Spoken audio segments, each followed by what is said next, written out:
T V Prasad, very good morning T V Prasad. ഈ Gopalakrishnan CEO ആയതും ചട്ടങ്ങൾ ലംഘിച്ചാണ് എന്നാണോ നമുക്ക് ലഭിക്കുന്ന വിവരം? പ്രശാന്തിനെതിരെയുള്ള യുദ്ധത്തിൽ ജയതിലകും ഗോപാലകൃഷ്ണനും ഒരു ചേരിയിലായത് ഏറെ വിവാദമുണ്ടാക്കിയിരുന്നു. എന്താണ് ഇന്നിപ്പോൾ നമുക്ക് കിട്ടിയ വളരെ പ്രധാനപ്പെട്ട വാർത്ത? എന്താണ് ആ ബ്രേക്കിംഗ്?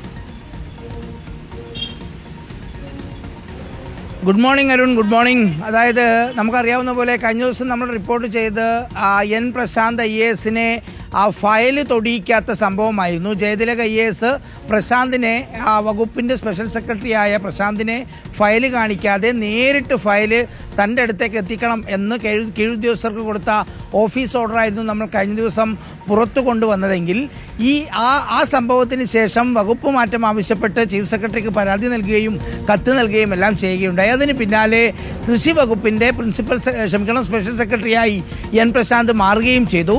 എൻ പ്രശാന്ത് മാറുന്ന സമയം എന്ന് പറയുന്നത് ഈ കഴിഞ്ഞ മാർച്ച് മാസമാണ്. ഈ മാർച്ച് മാസത്തിനൊരു പ്രത്യേകതയുണ്ട് അരുൺ. ആ സമയത്താണ് മന്ത്രിയായ കെ രാധാകൃഷ്ണൻ മത്സരിക്കാനുള്ള തീരുമാനമുണ്ടാകുന്നതും മത്സരിക്കാൻ വേണ്ടി പോകുകയും ചെയ്യുന്നത്. ഈ ഒരു ഘട്ടത്തിലാണ് ഒരു വലിയ അട്ടിമറിയും ചട്ടലംഘനവും അവിടെ നടന്നിരിക്കുന്നത്. സാധാരണഗതിയിൽ IAS ഉദ്യോഗസ്ഥരുടെ പോസ്റ്റിംഗ് തീരുമാനിക്കേണ്ടത് മുഖ്യമന്ത്രിയാണ്. ഇതിലിപ്പോൾ കെ ഗോപാലകൃഷ്ണനെ ഉന്നതിയുടെ CEO ആക്കിയ ആ കാലം എന്ന് പറയുന്നത് കെ രാധാകൃഷ്ണൻ മത്സരിക്കാൻ പോയ സമയവും കേളു മിനിസ്റ്ററായി ചുമതല എടുക്കാത്ത സമയവും, ആ ഗ്യാപ്പിനിടയിൽ IAS ജയതിലക് സ്വന്തം നിലക്ക് ഗോപാലകൃഷ്ണനെ ഉത്തരവിറക്കി നിയമിച്ചു എന്നുള്ളതാണ് ഇതിലേറ്റവും പ്രധാനപ്പെട്ട കാര്യം. അതിലുമുണ്ട് കൗതുകം.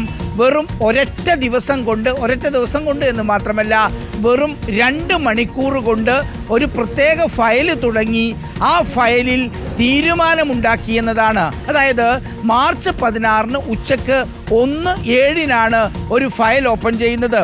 ആ ഫയൽ അങ്ങനെ ഓപ്പൺ ചെയ്യേണ്ട ആവശ്യമില്ല. നിലവിൽ ഉന്നതിയിലെ മറ്റൊരു ഫയൽ നിലവിലുണ്ട്. ആ ഫയലിന്റെ കണ്ടിന്യൂഷനായി പോകാമായിരുന്നു. പക്ഷെ അങ്ങനെ പോകാതെ പ്രത്യേകമായി ഒരു ഫയൽ മാർച്ച് 16 ഉച്ചക്ക് 1:07 ഓപ്പൺ ചെയ്ത് മുഴുവൻ ഉദ്യോഗസ്ഥരെയും കാണിച്ച് അന്ന് ഉച്ച തിരിഞ്ഞ് 3:07 തന്നെ ഉത്തരവിറക്കുന്നു എന്നുള്ളതാണ് ഏറ്റവും പ്രധാനപ്പെട്ട കൗതുകം. ഒരുപക്ഷെ സെക്രട്ടേറിയറ്റിന്റെ ചരിത്രത്തിൽ തന്നെ ഏറ്റവും വേഗതയേറിയ ഒരു നിയമന ഉത്തരവായിരിക്കാം ഇത് എന്നതാണ് പ്രധാനപ്പെട്ട കാര്യം. അരുൺ, ഇതിലൊരു കാര്യം വ്യക്തമാണ്.